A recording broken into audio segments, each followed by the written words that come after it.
ça commence un petit peu à puer du cul quand même. Je suis vraiment désolé, je vous jure, je me suis lancé dans cette série en étant persuadé que j'allais passer au minimum un moment sympathique. Et ça me fait un peu chier, vraiment, hein, de me rendre compte que je dois me plaindre de façon aussi poussée sur des développements et l'écriture d'une série faite par les mêmes créateurs qu'Avatar, le dernier maître de l'air. Et je vous jure, même si je faisais la critique de Korra, il y a des moments que je trouve un peu grossiers, mais à aucun moment donné, j'ai trouvé que ça partait ultra en couille. Et des moments où je trouvais que c'était plat ou pas génial, mais là, ça devient un peu trop gros pour moi, là, vraiment un peu trop gros. Et j'espère que ça saura bien rebondir parce que j'ai vraiment essayé. Je vous jure, dans les premiers épisodes d'être positif, là, c'est difficile, hein. C'est mieux que l'épisode précédent, hein, j'ai envie de dire. C'est moyen, mais c'est quand même très discutable, hein. Alors, du côté d'Ezran, on va mettre un terme à son espèce d'arc roi. Je vais faire un petit peu le topo là-dessus à la toute fin de cette partie. Donc, il est dans sa prison, il y a Batrapat qui lui apporte des tas de tartes.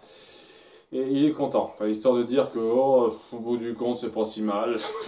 C'est histoire de vraiment alléger ce passage-là. Et de toute façon, c'est pas comme s'ils allaient y rester longtemps. Il y a Viren qui se met sur le trône de façon un peu forcée. Tout le monde est d'accord, sauf Opélie. Enfin, je crois que c'est la première fois qu'on la nomme, hein, depuis le début, la conseillère, enfin plus trop la conseillère du coin maintenant, hein, puisque dire, bah, ok, il a peut-être abdiqué. Ezran, ça veut pas dire que c'est vous le roi. Tu sais, ma grande, je crois que tu faut arrêter avec tes conneries. Hein. Non, la loi c'est moi, la plupart des gens présents sont d'accord, ferme ta gueule. Et donc, ok. Il se dit, ce serait bien qu'on se barre, hein, elle et Corvus, parce que là, on va pas être bien vu et on risque de mal finir. Et ils sont repérés par Soren, qui tout d'un coup veut devenir le bon samaritain qu'il n'a jamais été. Waouh! C'est le problème que j'ai vraiment avec la caractérisation de Soren. C'est-à-dire, si on regarde vraiment au sein de cet épisode seulement, c'est vraiment pas mal. Et il y a ce côté, je suis aussi reconnaissant pour ce que vous avez fait, j'ai prêté allégeance à votre père, j'ai pas pu le sauver, mais vous, je vais vous sauver parce qu'après il fait libérer. Ezran, ça dure, voilà, ça dure 10 minutes son emprisonnement à Ezran. Il fait libérer Soren pour l'aider. On sent que il a ce regret de ne pas avoir pu faire quelque chose. Il veut être un peu noble. Et je suis désolé, ça passe pas des masses quand, dans la saison 2, il était prêt un petit peu au calme à faire en sorte que Ezran meure, quoi. Je suis désolé. Ça devrait pas être présenté comme ça. Si vraiment vous vouliez appuyer ce qu'il a fait, il faudrait vraiment appuyer le fait qu'il se sent tellement mal, qu'il a un regret total. Mais là, il dit, j'ai pas pu protéger votre père, je vais vous protéger vous. Non, je veux dire, putain, j'ai fait des sales erreurs, j'ai failli faire l'impensable. Et maintenant que j'ai eu ma petite épiphanie parce que j'ai risqué de perdre totalement l'usage de mes membres, j'ai envie d'être un homme nouveau, quoi, de changer du tout au tout. Et je pense que la première chose à faire, c'est de vous sauver, vous, que j'ai envisagé à un moment donné de tuer, parce que je recherchais l'affection de mon père, qu'au bout du compte, j'ai le sentiment de ne pas ressentir. Et c'est quelque chose qui aurait été fort de rebondir sur ce qui a été fait il y a 2 épisodes. C'est-à-dire que après s'être fait mentir par son père, qui a fait croire qu'il l'a mal compris, qui ressente que son père a cette vision très étriquée de lui, qu'il le voit plus comme un moyen et qu'il est prêt à la rabaisser dès lors que ça l'arrange, c'est quelque chose qui aurait pu faire déclencher quelque chose et qu'il change complètement. Mais c'est pas ce qui est mis en scène. C'est pas du tout ce qui est mis en scène. On ne jongle pas avec les éléments proposés avant, on en fait juste tout d'un coup le chevalier noble, pour le principe d'être un chevalier noble. Bon, un peu bêta sur les bords encore, hein, parce que voilà, il est pas fichu de comprendre comment cacher Ezran, et c'est lui qui pense à se cacher dans une meule de foin, comme ce qui a été fait dans les premiers épisodes de la saison 1. Voilà, avant qu'il se barre, donc c'est ce petit rappel, c'est mignon ça. Et ouais, déjà, on passe des plombes sur ce gag du foin, et à un moment donné, il parle tout haut, parce que chaque fois qu'on veut faire que nos héros cachent quelque chose, ils doivent toujours mentir comme des pieds, et le fait que ça passe à chaque fois, c'est... bref,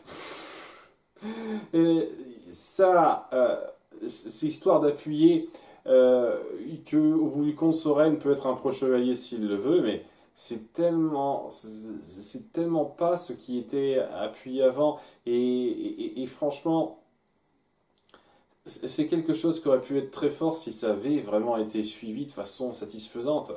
Mais tel quel, c'est juste une nouvelle caractérisation du personnage. On se dit, il va être comme ça, parce que pourquoi pas. C'est vraiment ce qui se ressent pour moi. Et c'est franchement dommage. Mais ouais, il finira par amener Ezran auprès donc, de Corvus et Opélie. Il aura fait appel, entre-temps, très vite, parce que punaise, ça se passe dans la nuit, quoi, à la dame qui contrôle la magie de l'illusion et son phénix pour qu'il aille le chercher. Disons qu'ils sont suffisamment proches pour qu'il vole jusque-là, le phénix. Et ouais, de façon à ce qu'il ramène Ezran sur la voie, qu'il ramène Ezran auprès de Calom et Rhaenyra. C'est-à-dire qu'il revienne au point de départ, que sa décision de revenir être au roi pour changer quelque chose, au bout du compte, ça voulait pas dire grand-chose. En fait, il aurait tout aussi bien pu ne pas revenir, ça aurait été mieux. Le fait qu'il revienne, ça a complètement légitimé Viren au pouvoir, en fait. Parce qu'il a abdiqué, il a voulu prendre ses décisions de paix qui n'ont pas plu, et à cause de ça, ça a mis en place toute une imagination qui l'a fait abdiquer et rendre son pouvoir à Viren. Donc, il serait pas revenu, il n'y aurait pas eu ça. Il a empiré les choses. Et le fait que Corvus lui fasse un petit discours comme quoi j'ai vu que vous étiez un roi brave, etc. Ferme ta gueule, mec. Sérieusement, t'as servi à rien pendant tout ce temps-là. Arrête avec tes discours d'encouragement de mes couilles. Oh. Et voilà, donc il se met sur le phénix, il y a l'illusionniste, je sais plus comment elle s'appelle, et qui se dit, tiens, j'ai envie de me balader tranquillou, en prenant une forme humaine par illusion, oh mon Dieu, c'était une perte de temps, ça. Ça fait tellement lourd d'arriver à ça. Si c'était pour arriver à ça, Ezran n'avait même pas à partir. Je veux dire, ça servait à quoi qui repartent? Ils auraient dû dire je continue et puis je représenterai mon pays en tant que roi là-bas. À Xadia, ça aurait été pareil, hein. Je veux dire, parce que ça change au bout du compte. Et on aurait trouvé une autre façon de remettre Viren au pouvoir, et ça aurait été beaucoup moins saoulant que ça.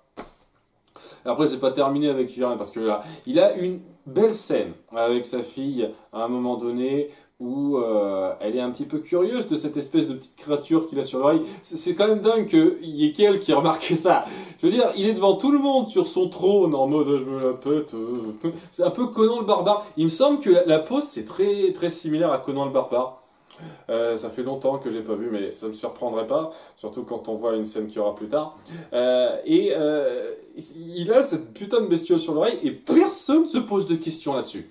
Il n'y a que Claudia qui se dit tiens, hey, c'est mignon ton truc. En mode hey, c'est ton nouvel animal de compagnie, coucou. Excusez-moi. Mais bon, au-delà de ça, c'est juste elle qui est là pour l'appuyer et l'épauler et qui montre qu'elle est attachée à lui parce qu'elle s'est fait avoir par ses mensonges, quoi. Et il est touché parce qu'au bout du compte, il aime sa fille, malgré tout. Et même si Arvos dit que ce sera un bon outil pour réussir, c'est pas un outil pour lui, c'est sa fille, merde. Donc oui, il y a toujours cette attache, quoi. Ça reste quelqu'un de moralement gris et pas juste un gros connard à nouveau. Ouais, alors qu'il s'apprête à parler à la populace et que Soren est toujours en train d'aider nos héros, il y a une blague beaucoup trop étendue sur les toilettes. Je veux dire, ça aurait pu être une réplique rapide comme ça, mais on l'a fait durer de façon à ce que, je sais pas, le côté drôle vienne du fait qu'on explique en détail la blague, qu'on l'étire. Ah là là, il est pas là parce qu'il m'a dit qu'il a mangé un fromage trop fait, qui l'a un peu trop occupé. Et par là, je veux dire, c'est vraiment pas la peine de me faire un méchant. Ah, c'est bon, ouais. Parce que si j'en faisais un, il y aurait qu'une seule couleur. Blanc. Le marron, c'est... On avait compris. La réplique de base aurait suffi, quoi. C'est pas la peine de remplir votre épisode avec des conneries comme ça. Une partie de votre humour est lourd quand même, je trouve vraiment. Hein. Et c'est dommage parce que d'habitude j'aime bien Claudia, mais là, waouh. Et donc, ouais, c'est le grand discours aux armées peu de temps avant l'assaut contre Xadia. Et il rebondit un petit peu, Viren, sur ce que Ezran a fait promettre, c'est-à-dire que ceux qui ne veulent pas se battre puissent déposer les armes et se rendre auprès de leur famille. Mais il le fait de façon à bien les diaboliser. Eh bien, montrez-vous lâches, de toute façon on ne veut pas de vous. Et donc lorsqu'il se présente, il fait en sorte que tous ceux qui veulent se battre contre Xadia les huent et les traitent comme des parias, etc. Donc c'est vraiment une façon d'appuyer quand même que dès lors que quelqu'un ne veut pas aller dans son sens, il est prêt à tout pour le rabaisser, le faire tomber. Hein. Alors, ça reste un connard quand même, Viren. Et j'ai apprécié cette partie-là. Il y a des moments qui sont pas trop mal faits autour de Viren dans cette première moitié, mais le côté complètement foireux de la gestion d'Ezran dans cette histoire est particulièrement insultant. Vraiment, je trouve ça irritant de voir que vous ne faites rien de ça. On a un jeune garçon au pouvoir qui essaye de bien faire et il se fait juste avoir. Il prend une décision débile et il se barre. Voilà. Bravo, bien joué Ezran, heureusement que t'étais là. Et oui, j'en ai pas parlé, mais Opélie et Corvus vont se rendre au royaume. Je sais plus, Dania, enfin c'est ça, du Règne ou un truc comme ça, c'est le royaume d'Ania, pour se réfugier. Ça passe d'un moment, ok. Je sais pas si ça amènera quelque chose, j'ai le sentiment que ça va être assez anecdotique, malheureusement, mais on sait jamais. Et puis il est parti sur Calom et Ezran, et c'est juste, ah là là, elle nous a piqué notre dragon, on va la rattraper, et on la rattrape. C'est plus ou moins ça. On essaye de faire du petit suspense, mais j'avoue que ça vole pas très haut. Hein. Au début, on essaye de la rattraper de nuit en prenant les montures, mais il y a des serpents suceurs d'âme qui apparaissent la nuit dans le désert. De jour, ils dorment, on va dire. Et ils aspirent l'âme d'une de leurs montures, malgré l'essai de Rayla de se débarrasser d'eux. Et donc ils se disent, ouais, c'est un peu trop dangereux, on va attendre le jour, et on se dit, oh punaise, tout ce retard qu'ils prennent, ça va être difficile de la rattraper. Bah non, la scène suivante, ils la rattrapent. Voilà, elle est sur son espèce de grosse créature géante, j'avoue, hein, c'est classe, hein, je n'en ai pas parlé à l'épisode précédent, mais c'est classe, cette créature géante, et elle est rattrapée, quoi. Elle est rattrapée, il monte sur la créature en mode un petit peu Seigneur des Anneaux, j'ai envie de dire. Ou, si vous voulez vous la péter, Shadow of the Colossus. Et ils se mettent face à Nyx qui raconte au bout du compte qu'elle voulait l'amener à la reine pour se faire de la gloire, avoir une récompense en gros. C'était bassement mercantile, il n'y avait rien de très recherché. Ok. C'était bien. Et donc il leur dit, hey, vous pensez m'avoir vaincu, mais je vole. Et en se barrant, en volant, il y a Zim qui se dit, hey, j'ai peut-être essayé de faire un truc. Je vais peut-être pas me laisser capturer, enlever comme ça, hein. J'ai attendu une journée, maintenant je vais commencer à faire quelque chose. Et ouais, il utilise son électricité pour lui griller un petit peu les ailes et se rendre près de ses deux compagnons. Voilà, seulement la nuit se met à tomber à ce moment-là et les serpents réapparaissent. Soulfangs. Why did it have to be Soulfangs?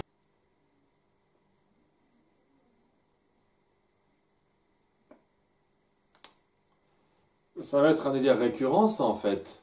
Enfin, moi, je pensais que c'était juste des petits clins d'œil une ou deux fois par saison max, quoi. Et puis, voilà, c'était des clins d'œil à des œuvres vraiment fantastiques du même type d'univers. Mais là, vous mettez Indiana Jones. Ok. C'est pas parce que j'ai la ref que ça va devenir super tout d'un coup, hein, je vous cache pas, ça c'est un peu... Pourquoi vous faites ça? Vraiment? Enfin bref, notre Nyx a les oreilles grillées et donc est un peu à la merci de cette douzaine de serpents. Et quand on voit que Rayla a eu du mal face à deux, ça va être difficile. Mais non, elle y arrive très bien toute seule. Elle plonge dedans pour la sauver, elle arrive bien à s'en sortir et elle parvient à la sauver avec vaguement l'aide de Kaloum qui commence un tout petit peu à me gonfler sur cet égard-là parce que quand est-ce que tu comptes utiliser ta magie, mec? Tu viens enfin d'avoir ta concrétisation, enfin je peux faire de la magie par moi-même, c'est super, c'est forcé mais c'est super pour toi et tu ne l'utilises pas. Depuis l'épisode 2, tu n'utilises pas une seule seconde ta magie. Pourquoi? Je veux dire, ça aurait pas été pratique pour lutter contre ces bestioles-là? Il aurait pu faire quelque chose pour les empêcher de foncer vers Rayla alors qu'il s'apprêtait à la mordre et à lui aspirer son âme, par exemple. Montrer qu'il fait un peu quelque chose, quoi. Qu'il participe, parce que là, c'est un peu le boulet qu'elle se traîne. Je suis désolé, hein. Depuis 4 épisodes, c'est le boulet qu'elle se traîne. Il fait ses petites blagues, il la suit, plus lentement qu'elle ne le fait, évidemment, mais il fait rien, quoi. Il participe à rien. Il sert de soutien moral, ok, si vous voulez. Mais je trouve que c'est naze, surtout quand vous avez forcé la mise en place de sa magie, quoi. Faites-en quelque chose. C'était un cadre parfait pour les faire œuvrer ensemble, et pas juste elle. Mais non. Excusez-moi, c'est un truc, je trouve ça naze quand on n'exploite pas quelque chose qu'on met en place de façon évidente comme ça. Enfin bref, ils ont sauvé Nyx et donc elle accepte de faire le reste du chemin comme elle l'avait promis avec eux, au bout du compte, et ce sera leur nouvelle compagnonne, peut-être, je sais pas. Ils seront rejoints par Ezran sur le dos de son putain de phénix. Ah, au passage, je sais pas comment vous allez justifier ça, vraiment pas, parce que de base, le problème avec le phénix, c'est qu'il ne pouvait pas aller à une certaine distance, quoi. Il était limité par la nuit, aussi le fait qu'il est trop éloigné de son sanctuaire, quoi. Comment Ezran va parvenir à rejoindre Calum et Rayla à Xalia, en fait? Vous n'allez pas me balancer que le phénix peut maintenant faire tout le trajet sans problème. Parce qu'à ce compte-là, allez vous faire enculer. Allez vous faire enculer. Ah, je le dis clairement, hein. Dans la saison 2, vous nous sortez qu'il est limité, ce phénix, pour justifier qu'ils doivent prendre un chemin plus long. Ok. Vous ne pouvez pas, après coup, dire que maintenant il peut faire un chemin beaucoup plus long, de façon à ce que ça raccourcisse la durée. Là, ce serait un énorme foutage de gueule. Un énorme. Donc j'espère que vous justifierez de façon un peu satisfaisante comment Ezran les rejoindra. Et si ça se fait genre dans 1 ou 2 épisodes et qu'on le voit arriver à d'autres phénix, J'ai dit clairement, là vous l'aurez mérité celle-là. Hein. Wouh! C'est pour ça que ça commence à puer un peu du cul, quoi. Hein.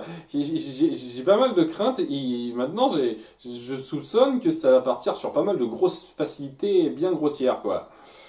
Mais bon, après ce sauvetage, Nick se demande pourquoi ils l'ont sauvée après ce qu'elle a fait, et c'est là que Kaloum refait un discours comme quoi, parce que Rayla est trop forte, elle est prête à sauver les autres, à se jeter dans la mêlée pour faire ce qui est juste, etc., etc. C'est une vraie héroïne.